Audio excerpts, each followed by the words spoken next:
গতবার যে বলেছি রাতে মার্কেট না করতে, তারপরও নিয়ে আসছিল এতগুলো শাক। কিন্তু এইবারের মার্কেটটা না খুব ভালো হয়েছিল।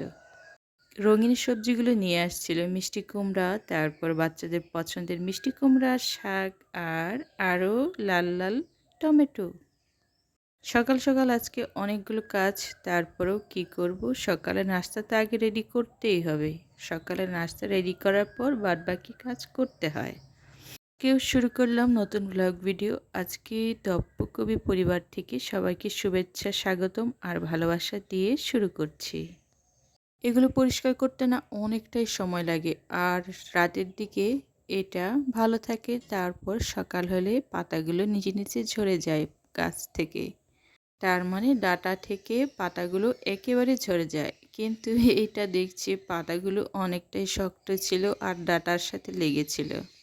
সে খেয়াল করতাম যে সকালের দিকে পাতাগুলো ঝরে যায়, কিন্তু আজকে অন্যরকম দেখলাম। পাতাগুলো আমি অলরেডি পরিষ্কার করে ফেলেছি, তার মানে কচি কচি পাতাগুলো নিয়েছি। আর একদিকে এতগুলো ডাঁটা পড়ে রয়েছে। ইদানিং কেমন জানি রাতের দিকে ভালো ঝড় হয়, বাতাস হয়। বাতাসে অনেকগুলো পাতা পড়েছিল গাছের নিচে, সবগুলো ঝাড়ু দিয়ে একসাথে করে রেখে দিয়েছি। শীতের সকালে পানি তো ধরতে একেবারে ইচ্ছে করতো না, কিন্তু ইদানিং আবহাওয়াটা এত ভালো, সকাল সকাল অনেক কাজই করা যায়। প্রথমে আমি কি করেছি, ডালগুলো ধুয়ে এবার সিদ্ধ দিব। আর ডালগুলো ভালো করে ধুয়ে নিচ্ছি, একেবারে মচকে মচকে, তার মানে ভালো করে ধুয়ে নিচ্ছি যাতে কোনো খোসা না থেকে যায়। খোসাগুলো ভালো করে পরিষ্কার করে নিচ্ছি বেশি বেশি পানি দিয়ে বারবার ধুলে হয় কি, ডালটার মধ্যে কোনো খোসা থাকে না আর খুব সুন্দর পরিষ্কার হয়। শাকটা আমি কি করেছি, আগে ভালো করে ভিজিয়ে রেখেছি পানি দিয়ে। তাহলে হয় কি, এর আগের ভিডিওটি আমি বলেছিলাম যে শাকটা এমন করে পানিতে ভিজিয়ে রাখলে হয় কি, বালুগুলো একেবারে নিচে নেমে যায়। আর শাকগুলো বেশি পানি দিয়ে ধুলে বালু থাকে না একেবারেই, যার কারণে আগে পানি দিয়ে আমি সবসময় ভিজিয়ে রাখি। তারপর একেবারে আলতো করে উপরের দিকগুলো আমি ধুয়ে নিই। সকালের দিকে অনেকগুলো বাসি প্লেট, গ্লাস অনেক কিছু থাকে, সেগুলো আমি অনেক আগে ধুয়ে নিয়েছি। এখন হচ্ছে সকালে নাস্তা রেডি করার পালা। নাস্তা খেতে যতটা না সময় লাগে, তার থেকে সময় লাগে এগুলো গুছিয়ে গুছিয়ে পরিষ্কার করে সুন্দর করে রান্না করে পরিবেশন করতে। যেটা বলছিলাম, শাকগুলো কিন্তু ভালো করে ধুয়ে নিচ্ছি, ভালো বেশি বেশি পানি দিয়ে। এইভাবে আমি অনেকবার ধুয়ে নেব। তারপর ছোট ছোট পাতা যেগুলো থেকে যায় সেটা আমি আলতো করে তুলে নিই। প্রথমবারের পানিটা তো একেবারে ফেলে দিয়েছি, এখন আরও আমি পানি নিয়েব। পানি নিয়ে কি করব, দ্বিতীয়বারের মতো শাকটা আবার ধুয়ে নেব। আবার ধুয়ে নিয়ে আবার উঠাবো। এইভাবে আমি বরাবরই কয়েকবার শাকগুলো ধুবো, একবারে চুবিয়ে চুবিয়ে পানিতে। আর তার জন্য আমার অবশ্যই দুটো পাত্র লাগবে। দুটো পাত্র নিলে খুবই সুবিধা হয়, কারণ একটাতে ধুয়ে আরেকটাতে আমি রেখে দিতে পারছি। আজকের নাস্তাগুলো তৈরি করতে কিন্তু আমার একেবারেই খারাপ লাগছে না, কারণ আমার টুকটুকিরা আমার সাথে একটুও এদিক সেদিক করছে না, যার কারণে আমি নিশ্চিন্তে আমার কাজগুলো করে যেতে পারছি। শাকগুলোর সাথে তো অনেক কিছুই অ্যাড করতে হয়, যেমন পেঁয়াজ কুচি, রসুন কুচি, কাঁচামরিচ, তেল, মরিচ, লবণ, এগুলো তো লাগেই। ওগুলো আমি এখনও রেডি করিনি। তারপর এগুলো ধুয়ে নিয়ে আস্তে আস্তে সব কিছু রেডি করব। বাসায় অনেকগুলো কাজ হাতে নিয়েছি, তারপরও যেগুলো কাজ বাকি থাকবে সেটা পরের দিন থাকবে। আর এভাবে প্রতিদিনই অল্প অল্প কাজ করে গুছিয়ে রাখি, আর গুছিয়ে কাজ করতে খুবই ভালো লাগে। বরাবরই কয়েকবার ধুয়ে নিচ্ছি, কারণ আমার শুধু চিন্তে যে শাকটা ধোয়ার সময় অবশ্যই যাতে একটুও বালু না থাকে। আর যদি বালু থেকে যায় তাহলে সেটা খাওয়া মানে না খাওয়াই ভালো। ইতিপূর্বে আমার এমন দুর্ঘটনা ঘটেছিল, তার মানে আমি রান্না করার পর টের পেয়েছি যে আমার লাউ শাকের ভিতর অনেকগুলো বালু ছিল। কি কষ্টই না হয়েছিল সেদিন। এদিকে আমার ডালটা হয়ে যাচ্ছে প্রায় সিদ্ধ। আর বাচ্চার বাবা বলল যে আজকে শুধু ডাল চচ্চড়ি আর শাকভাজি, সকাল সকাল কিছু নাস্তা হবে, আর শুধু সাদা ভাত। আর আমার রোজ পড়তে বসেছে, খুবই লক্ষ্মী মেয়ে, মার কথা খুব শোনে। বলেছে যে মা, আমি নিজে থেকে পড়তে বসবো, আমি যখন পারবো না তুমি সব তখন শুধু আমাকে একটু একটু করে দেখিয়ে দিও।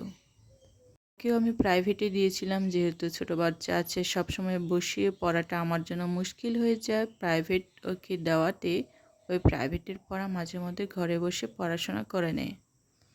খুব করে বলে দিচ্ছিল যে ওর রান্নাটা যেন আমি ওর জন্য রান্নাটা আমি খুব টেস্টি করে দিই। আমাকে ডাকছিল, মা একটু আমাকে দেখে যাও আমি কতগুলো পড়াশোনা করেছি আর কি সুন্দর করে মুখস্থ করে কবিতাটা লিখেছি। ঠিক এইভাবে আমি প্রতিদিন কাজ করতে করতে ওকে পড়াশোনাটা করাই, কারণ আমার সকাল সকাল কাজও করতে হয় আর ওকে আমার রেগুলার স্টাডিও করতে হয়। এইভাবে ম্যানেজ করে আমি আমার সংসারটাকে সুন্দর করে গুছিয়ে নেওয়ার চেষ্টা করি প্রতিদিন, সব সময়। আমি ওকে বুঝিয়ে দিচ্ছিলাম যে কোথায় কোথায় ভুলটা হয়েছে আর ভুলটা কিভাবে শুধরে নিতে হবে, কোথায় আকার হয়েছে বেশি, একারের জায়গায় আকার হয়ে গেছে, ঋষিকারের জায়গায় দীর্ঘিকার, কোথায় দাড়ি কমা ছিল না, এগুলো আমি সুন্দর করে ওকে বুঝিয়ে দিই। ছোট ছোট জিনিসগুলো ওকে যদি আমি শিখিয়ে দিই তাহলে এক কাজ হয় কি, ওই নির্ভুলভাবে শিখে আর বুঝতে পারে যে ওই ভুল করেছে, আর সংশোধন করার অবশ্যই বুদ্ধিটা থেকে যায়। মাঝে মধ্যে মনে হয় আমি যদি ওদেরকে বসে বসে অনেকক্ষণ পড়াতে পারতাম, খুব ভালো লাগতো, কারণ আমার এতটা সময় হয় না যে অনেকক্ষণ বসে আমি ওকে পড়াই। কিন্তু আমার ছোট্ট একটা সুন্দর পুতুল আছে, ওর সাথে সময় ব্যয় করতে হয়, ওকেও কোলে নিয়ে ওর মেজাজ মর্জি অনুযায়ী ওর সাথে একটু খেলতে হয়, ঘুরে বেড়াতে হয়। সংসারটা এত সুন্দর হয় কিভাবে? সংসার এত সুন্দর হয় যদি ম্যানেজমেন্টটা অনেক সুন্দর হয়। যাই হোক, এখন নিজের দিকেও তো তাকাতে হয়। সকাল থেকে কাজ করেই যাচ্ছি, নিজের দিকেও একটু তাকিয়ে ভাবলাম যে চুলগুলো আমি একটু সাইজ করে নিই, গুছিয়ে নিই, কীভাবে করলে সুন্দর হয়। রাতে আমি সবসময় একটু বেনিটা করে ঘুমাই। বেনিটা করে ঘুমালে একটু আরাম করে ঘুমানো যায়। আর সকালে এই ছোট্ট চুল অনেক হালকা চুলগুলো গুছিয়ে গুছিয়ে আবার চিরুনি দিয়ে আঁচড়িয়ে নিই। সবসময় সুন্দর পরিপাটি থাকার আনন্দই আলাদা, যে আনন্দটা আমি পাই। আর ওইভাবে অগোছালো থাকলে হয় কি, কেমন জানি লাগে, বেরসিক, আনন্দহীন, নিরানন্দ, যাই বলুক।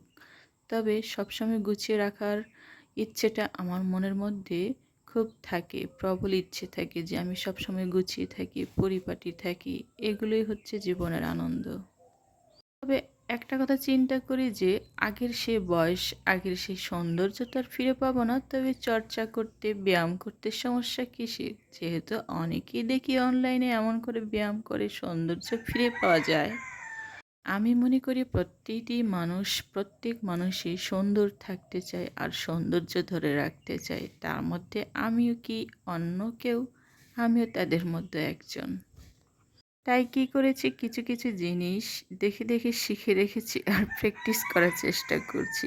যদি কিছুটা এর ডবল চিনগুলো আমার কমে যায়, যদিও কমবে না জানি, তারপরও প্র্যাকটিস আর চর্চা। তারপর খাদ্যাভ্যাসের পরিবর্তন তো করা খুব একটা সহজ হচ্ছে না, যেহেতু আমি এখন ফিডিং করি, যার কারণে আমাকে একটু বেশি খেতেই হয়। তারপর আমি মনে করি রেগুলার বেসিস একটু চর্চা করলে সমস্যা কিসের? চর্চা করতে তার সমস্যা নেই, অভ্যাসটা তো আমার থেকে যাবে খুব সুন্দরভাবে। মিষ্টি হাসি হাসলে মনটা ফ্রেশ থাকে, আর হাসতে অসুবিধা কোথায়? আমিও প্র্যাকটিস করি রেগুলার। ওকে বলে সবুরে নাকি মেওয়া ফেলে, এই সবুরটা আমিও করতে থাকি। যদি একটু চর্চা করলে আরেকটু সৌন্দর্য বাড়ে। মনের ইচ্ছে তো থাকেই, ইচ্ছে থাকলে কি নাকি উপায় হয়। চর্চা করছি নিজের মতো করে, যাই হোক, সৌন্দর্য একসময় আবার নতুন করে ফিরে পাবো। এগুলো অবশেষে রান্না করেছি, রান্নার রেসিপিটা দেখাতে পারিনি, অনেক ব্যস্ত ছিল, ক্যামেরা ধরার মতো সময় ছিল না। আর এখন বসে বসে খাচ্ছি, আমার প্রিয় বন্ধুদের সাথে শেয়ার করতে পারছি। ডিম ভাজি ছিল, ডাল ছিল, আর পাট শাকের ভাজি। তবে অনেক টেস্টি খানা ছিল, খুব মজার রান্না হয়েছিল আজকে। তবে আজকে কিন্তু সবগুলো বাচ্চার বাবা রান্না করেছিল অনেক মজারভাবে। অনেক ধন্যবাদ যারা আমার ভিডিওটি দেখেছেন, অসংখ্য অসংখ্য ধন্যবাদ।